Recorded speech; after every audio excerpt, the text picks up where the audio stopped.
여호수아서 18장, 19장 내일까지 읽어가는 내용은 이제 7지파에게 아직 남아있는 그 땅들을 분배하는 과정을 소개해주고 있습니다.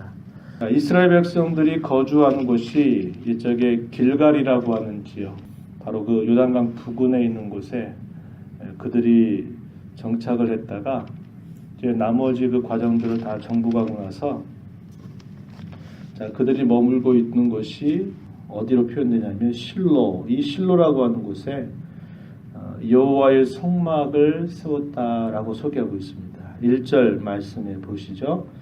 이스라엘 자손의 온 회중이 실로에 모여서 거기에 회막을 세웠으며 그 땅은 그들 앞에서 돌아와 정복되었더라. 이 실로라고 하는 곳에 회막을 세우는데 에브라임 지파에 분배된 땅입니다. 여호와 하나님의 임재, 또 하나님의 다스림, 하나님이 함께하심이 보여주는 그런 회막이 실로라고 하는 곳에 오랫동안 세워지게 됩니다. 아직도 분배받지 못한 지파가 7지파다 이렇게 소개해주고 있는데 여호수아가 이스라엘 자손들을 불러가지고 말합니다. 3절에 가서 보면 너희가 너희 조상의 하나님 여호와께서 너희에게 주신 땅을 점령하러 가기를 어느 때까지 지체하겠느냐. 그 7지파 사람들이 지체하고 있다라는 것을 지금 보여주고 있습니다. 여호수아는 그들을 향해서 지체하지 말고 빨리 나머지 남아있는 이 땅들을 빨리 가서 차지할 것, 그것을 명령하고 있는 겁니다. 자, 그래서 여호수아는 그 방도를 알려주기를 4절에 보면 각 지파당 3사람씩을 선정해서 그들을 보내가지고 그 땅을 다니면서 그 땅에 지형을 그려오도록 합니다. 그리고 그 그려온 지형을 이제 여호수아에게로 가져오게 되면 그곳을 이제 제비를 뽑아서 그 땅을 분배해 줄 것을 말하고 있습니다. 각 지파의 사람들 중에 이 대표자들이 와서 이 여호수아의 명령을 받아서 그 명령을 따라서 그 나머지 땅들을 두루 다니면서 그 땅의 지형을 그려서 7부분으로 나누어서 그것을 가져오게 됩니다. 그 내용이 이제 본문 10절까지 쭉 소개가 되고 있음을 우리가 보게 됩니다.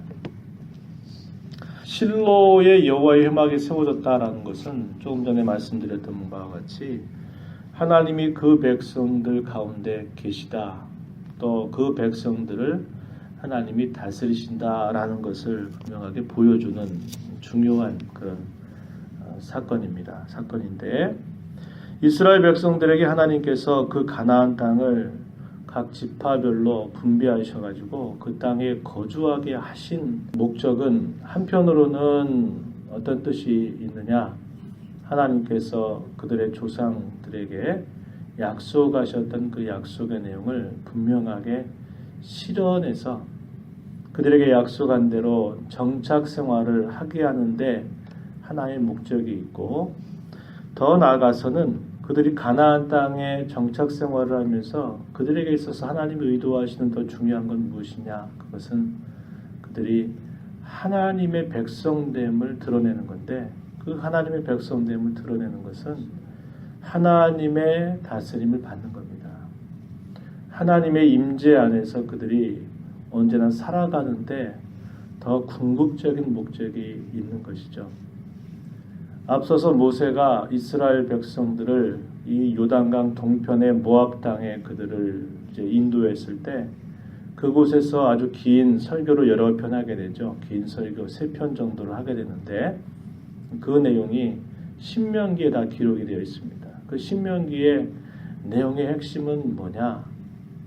그들에게 하나님께서 약속하신 대로 그 땅을 분명하게 차지하게 해주실 것이다. 이건 하나님이 분명히 해주실 것이다 라는 것을 이야기하면서 그 백성들에게 그 땅에 들어가서 어떻게 살아야 될 것인가에 대해서 대단히 강조하는 설교를 하게 되죠. 그 설교의 핵심은 뭐냐?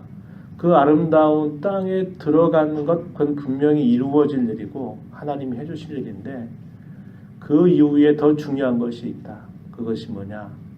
하나님의 다스림, 하나님의 뜻을 그들이 살아가는 그 아름다운 땅에서 잘 따라 살아가는 겁니다.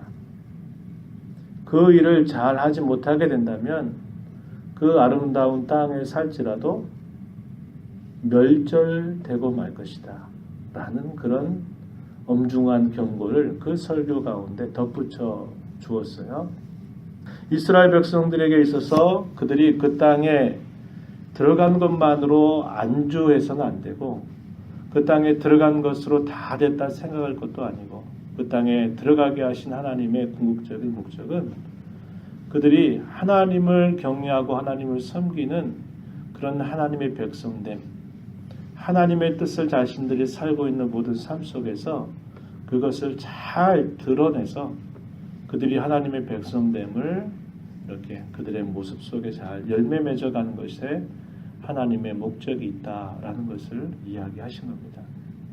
그런데 지금 앞에서 우리가 읽었던 말씀 중에 보면 유다 지파의 같은 경우는 그 가운데 갈렙에 대한 묘사를 본 것처럼 14장에서 갈렙 같은 경우는 남들이 가기 싫어하고 남들이 치기 싫어했던 그 강대한 대적들, 산악에 있는 이 지형들을 자신의 기업으로 달라라고 말하면서 여호와께서 함께 하시면 능히 그들을 다 쫓아낼 수 있을 것이니 내게 헤브론 산지를 달라고 이렇게 적극적인 태도로 그 땅을 향해서 전진해가는 그런 모습을 보여주고, 반면에 이 요셉의 두 지파, 여기 므낫세와 에브라임 지파 같은 경우에는 그들의 그 지파의 사람 수가 많기 때문에 비교적 큰 땅을 분배로 받지만, 그러나 우리가 어제 읽었던 17장 후반에 보게 되면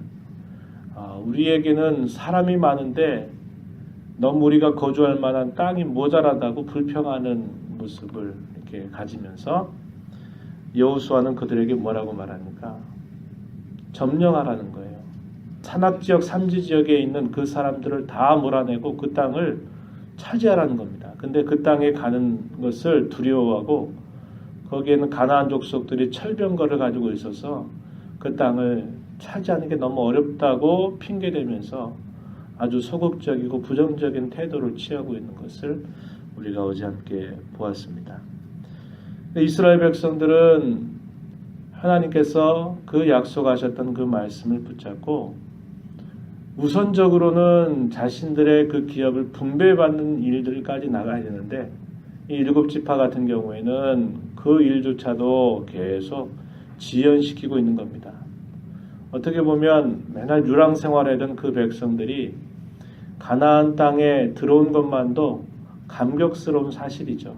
그리고 그 지파에 있는 사람들이 아직은 모여 있단 말이죠. 근데 모여 있어서는 안 되고 이제는 다 흩어져 살아야만 되는 거예요. 그러니까 그런 정도로 이렇게 안주하고 또 지연하고 있는 그들을 향해서 여호수아는 왜 이렇게 지체하고 있느냐라고 하면서 촉구하는 거죠. 그들에게 약속하신 바 그들에게 분배할 그 땅을 향해서 빨리 앞을 향해서 나아가지 왜 이러고 있느냐, 이렇게 이야기하고 있는 것입니다. 할 일들이 남아있다 이 말이죠. 그러니까 그 땅을 차지하는 것도 여전히 그들에게 남아있는 일이고, 차지한 그 땅에서 그들이 그저 잘 먹고 잘 살고 하는 것으로 끝나는 게 아니고, 그 땅에서 그들이 하나님의 뜻을 따라서 자신들의 삶 속에서 그 삶의 열매를 맺어 하나님이 다스리는 나라, 하나님이 친히 왕으로서 계시는 그 복된 나라를 그들이 잘 이루어 가야 되는 그 일들이 계속적으로 남아 있다 이 말이죠. 그런데 그런 일들에 이렇게 걸음을 향해서 전진해 가지 않고 가만히 안주해 있고 주저앉아 있는 그들의 모습을 이 본문 속에서 우리가 보게 되는 겁니다. 그래서 여호수아가 말하는 거죠. 너희에게 주신 땅을 점령하러 가기를 어느 때까지 지체하겠느냐, 이렇게 그들을 향해서 촉구하게 되는 겁니다. 여호수아가 이렇게 명령을 한 부분에 대해서 그 지파, 7지파 가운데서 3명씩 나온 그 지도자들이 그의 명령을 따라서 남아있는 그 땅들을 이렇게 다 다녀오면서 그 지형도를 가지고 이제 실로 여호와 앞에서 제비를 뽑아서 그 땅을 분배하게 됩니다. 그리고 그 땅을 분배하면서 이제 그걸 나눠주게 되죠. 이것도 여호와 앞에서 제비를 뽑았다라는 말로 표현하고 있습니다. 본문 10절 가서 보면 그렇게 표현하죠. 이것은 뭡니까? 하나님이 그 지파의 여러 형편과 상황, 그 지파의 사람의 수 이런 것들을 하나님이 다 고려하셔서 그들을 이제 정해주셨다 이 말이죠. 그 땅을 정해주셨다. 그래서 이런 문제들을 여호수아 개인의 아니면 지도자들의 몇몇 생각이 아니라 결국 하나님의 뜻에 이것을 맡기는 그런 모습을 우리가 볼 수 있다라고 하는 겁니다. 그러면서도 여호수아는 또 거기에게 말하는 게 뭐냐면 자, 그 땅을 주셨다라고 이미 말씀하는 거죠. 주셨다. 그 말은 아직 자신들이 그 땅을 향해서 나아가지 않아도 그 하나님의 약속이 분명하게 실현될 것을 다시 한번 확정하면서 너희가 나아가면 된다는 거죠. 여호와 하나님이 함께 하심을 믿고 그 믿음을 가지고서 나아가서 취하면 된다라는 것을 이야기하고 있어요. 그래서 그 백성들에게 요구되는 건 뭐냐? 믿고 순종하는 것을 하면 된다 이 말이죠. 그 부분을 강조하고 있는 겁니다. 가나안 땅에 들어가게 하시는 또 목적 중에 하나가 우리가 예전에도 한번 읽은 바가 있는데 이 가나안 땅의 죄가 관영해서 이 죄가 팽배해져서 이 가나안 사람들의 죄를 누구를 통해서 심판하시겠다고 말씀하느냐? 하나님의 백성들이 그 땅을 차지하면서 이 가나안 족속들의 이 죄를 하나님이 심판하시겠다라고 말씀도 하신 겁니다. 그래서 하나님께서 약속하신 그 모든 땅이 더 이상 죄로 인하여서 하나님의 진노를 부르게 하는 그런 땅이 아니라 이 백성들이 그 땅을 빨리 점령하고 차지해서 그 땅의 죄가 사라지고 그 땅이 거룩한 땅으로 변화되기로 하시려고 하는 하나님의 뜻도 분명히 있음을 보여주신 거죠. 그래서 그 가나안 땅이 하나님을 경외하는 족속들로 번성하고 하나님을 경외함 가운데 세워지는 나라가 되기를 의도하시는 부분도 있었음을 우리는 보게 되는 겁니다. 본문 11절 이하로부터 여기 이후의 내용은 베냐민, 비록 인구가 많지 않은 인구가 그렇게 많지 않았던 그런 지파인데 이 베냐민 지파의 그 땅을 분배받아서 그들이 위치하고 있는 그들의 위치가 어떠하고 그들이 받게 되는 그 성읍의 수가 어떻고 또 동서남북 사방으로 그 베냐민 지파가 거주하는 그 경계가 어떻게 되는지 그 내용을 소개해주고 있습니다. 이들은 자 11절 말씀해 보면 이 베냐민 자손 같은 경우에는 자 유다 자손과 요셉 자손의 중간에 위치한다 이렇게 소개해주고 있죠. 자, 유다 지파 같은 경우도 비교적 큰 땅을 분배받게 되고요. 또 요셉 자손, 므낫세 반 지파와 에브라임 지파 같은 경우도 큰 땅을 차지하고 그 사이에 베냐민 지파 사람들이 분배받아서 거주하게 됨을 이야기해주고 있습니다. 그래서 북방의 경계로부터 또 서쪽의 경계, 남쪽의 경계, 동쪽의 경계, 시계 반대 방향으로 북, 서, 남, 동 이렇게 해서 이 베냐민 지파가 거주하는 동서남북 사방의 경계를 쭉 소개해 줍니다. 12절부터 그것이 20절까지 쭉 소개가 되고 있고요. 이 베냐민 지파 사람들이 받은 성읍은 총 26개의 성읍인데 그 중에서 동쪽에는 12개의 성읍이 위치합니다. 24절 거기 뒤에 가서 보면 12성읍과 그 마을들을 따라서 그들이 이제 살아가게 될 것이고 또 여기 서편적으로는 14개의 성읍과 그 마을들이 있음을 설명해 줍니다. 28절입니다. 14성읍이요 또 그 마을들이라 이렇게 말했고, 이 베냐민 지파는 비교적 그 영토가 작았다라는 것은 그들이 이렇게 지파에 이루고 있는 성수가 많지 않았다라는 것을 말하고, 이들이 차지했던 그 땅 중에서 예루살렘이 바로 이 베냐민 지파에 해당이 되고 있음을 이야기합니다. 28절에서 보면 예루살렘. 그러나 그 예루살렘에 가까운 베들레헴 같은 경우에는 유다 지파에 속하게 돼 있어요. 그래서 예루살렘을 중심으로 예루살렘에서 바로 그 옆에 있는, 그러니까 거기가 경계 지역에 해당되는데 예루살렘은 이 베냐민 지파에 해당이 된다는 겁니다. 그리고 나중에 여기에 결국 성전이 세워지게 되는 것이죠. 그리고 이 유다 지파 여기에 베들레헴에 마침내 메시아께서 여기에서 탄생하시게 되는 그런 경우를 우리가 이제 성경을 통해서 확인할 수 있게 되는 것입니다.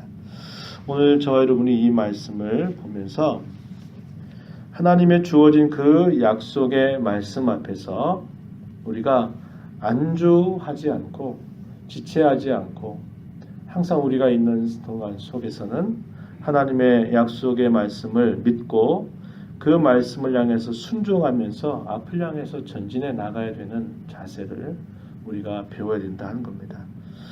이 정도면 됐지, 이렇게 우리가 굉장히 쉽게 안주하고 싶은 그런 마음들이 늘 있게 됩니다. 왜냐하면 사람의 본성 속에 항상 안전에 대한 욕구가 있거든요. 뭔가 모험을 하려고 한다거나 무엇인가 새로운 일들을 하려고 하는 것이 굉장히 위험 부담도 있고 또 그에 대한 어떤 불안감을 가지고 있기 때문에 사람들은 이 상태가 내게 대단히 불안정하다라고 생각할 때는 앞을 향해서 나아가려고 하지만 이 상태가 비교적 굉장히 평안하고 좋다 그러면 항상 그 정도 선에서 딱 멈춰 서려고 할 때가 많다는 겁니다. 여호수아를 통해서 그들로 하여금 지체하지 말고 빨리 이 일들을 행하라고 촉구하는 그 내용 속에는 그들이 왜 그 땅을 차지하게 되는지, 그리고 그 땅에 차지해서 그들이 과연 무엇에 힘써야 되는지 그것을 항상 잊지 말고 그것을 기억하라고 이야기하는 것이죠. 이 땅에서 저와 여러분들이 예수 그리스도로 말미암아 구원을 받아서 이 땅에 살면서 주께서 우리에게 의도하시는 것은 이 구원을 이루어가는 일도 우리에게 의도하시는 바가 되지만, 그러나 더 나아가서는 무엇입니까? 우리가 이 땅에서 하나님의 뜻을 구현하고 하나님의 다스림을 받고 우리가 살아가는 모든 삶 속에서 하나님의 나라가 이루어지도록 힘써 살아가는데 저와 여러분을 구원하신 하나님의 뜻이 있다라는 것을 우리가 늘 기억을 해야 되는 겁니다. 그래서 저와 여러분이 살아가는 모든 삶이 하나님께서 친히 다스려서 그분의 뜻을 따라서 내 삶을 살아가려고 하는 그런 자세를 언제나 구현해 가고, 하나님의 나라가 하늘에서 이룬 것처럼 땅에 이루어지기를 우리가 힘써 살아가는데 우리의 생에 다하도록 하나님이 우리에게 기대하시는 분명한 뜻이 있음을 우리가 기억하고, 우리의 삶의 모든 영역들, 내가 만나는 모든 관계들 속에서 하나님의 나라가 임하기를 소망하고 기대하고 바라면서 매일매일의 삶을 살아가는 저와 여러분이 되어야 할 것입니다. 그리고 그런 하나님의 뜻 앞에서 언제나 우리에게 요구되는 것은 뭐냐? 순종이다 이 말이죠. 오늘도 우리에게 주시는 그 말씀을, 또 그 말씀을 통해 우리를 깨닫게 하시는 것에 항상 순종하는 일에 집중하면서 살아가는 일들이 하나님의 나라가 내가 살고 있는 삶의 모든 자리에 임하게 되는 그런 아주 중요한 자세임을 기억하면서 오늘도 그 일에 힘써가는 저와 여러분 모두가 되기를 진심으로 바랍니다. 하나님 아버지 감사합니다. 이 새벽 시간 저희들을 이렇게 불러주셔서 오늘도 생명 주신 하나님 앞에 함께 찬송하며 말씀 듣게 하시고 이 시간도 기도의 자리로 저희들을 인도하여 주셔서 감사합니다. 저희들을 이 땅에서 하나님께서 구원하셔서 하나님의 백성으로 삼으신 데에는 저희들로 하여금 그저 우리의 삶에 지금 이 정도에 만족하고 안주하는 삶이 아니라 하나님께서 우리에게 원하시는 하나님의 뜻, 하나님의 거룩하신 나라가 저희들이 살아가는 모든 삶 속에서 구현되고 이루어지기를 저희들이 힘써가는 자로 살아야 됨을 우리에게 분명하게 보여주십니다. 하나님 아버지, 이 땅에 살면서 저희들의 생각과 저희들이 말하는 우리의 말의 태도나 저희들이 살아가는 모든 삶의 행실들을 통해서 하나님의 나라가 저희들이 사는 곳곳에 이루어지게 하시고 하나님의 거룩한 통치가 이루어져 하나님께 영광 돌리는 삶을 살 때까지 언제나 안주하지 않고 주의 말씀을 붙잡고 앞을 향해 전진해가는 저희들의 복된 신앙의 걸음이 되도록 인도하여 주시옵소서. 그렇게 살기 위하여 이 시간도 주 앞에 또 간구하며 나아가오니 저희들의 간구에 귀를 기울여 주시옵시고 저희들에게 있어야 될 것, 필요한 것들을 주께서 공급하여 주시기를 간절히 비웃고 예수님 이름으로 기도합니다. 아멘.